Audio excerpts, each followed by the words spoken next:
सद्गुरुनाथ महाराज की जय। महायोगी स्वामी उमानंद सरस्वती की जय। श्री गुरुगीता हा गुरुभक्ती योगाचा मंत्रराज आहे। कलियुगा संसार सागर तरून जाण्यासाठी हा महामंत्र गुरुदेवांनी स्वाध्याय म्हणून दिला आहे। श्री गुरुगीतेतील संस्कृत श्लोकांचा अर्थ महायोगी स्वामी उमानंद सरस्वती यांच्या श्री गुरुगीतार्थेश्वरी या विवेचनाच्या आधारे आपण जाणून घेत आहोत। आजचा श्लोक आहे 98वा, गुरुध्यानाचे फळ। एवं विधं गुरुं ध्यात्वा ज्ञानमुत्पद्यते स्वयं तत्सद्गुरु प्रसादेन मुक्तोऽहमिति भावयेत्। अशा प्रकारे गुरुध्यान केल्यावर शिष्याच्या ठायी आत्मज्ञान आपोआपच उत्पन्न होते। गुरुच्या कृपाप्रसादाने मी मुक्त आहे अशी अनुभूती ध्यानीला येते।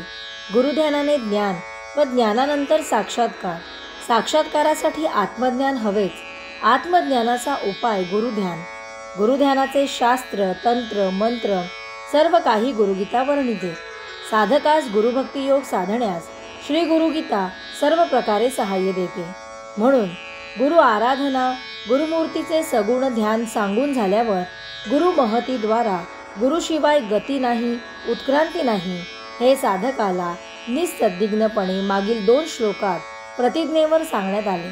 आता अशा प्रकारच्या गुरुध्यानाने कोणती प्राप्ती होते ते हा श्लोक सांगतो। गुरुध्यानाने आत्मज्ञान, आत्मपरिचय, स्वतःची ओळख आपोआपच होते। तत्वम असी हे महावाक्य गुरुमुखातून श्रवण केल्यावर अहम ब्रह्मास्मी असा त्या ज्ञानाचा अनुभव साधकाला ध्यानाच्या वेळी येतो। म्हणजे गुरुध्यान हा साक्षात्काराचा, मुक्तीचा, ज्ञानमार्गाने जाणारा सोपा सोपान होय। म्हणून गुरुध्यान करावे। सर्व सगुणोपासने गुरुमूर्ती ध्यान अति सुलभ व सत्वर फळणारे आहे। एकलव्याची गुरुभक्ती हे त्याचे उत्तम उदाहरण होय।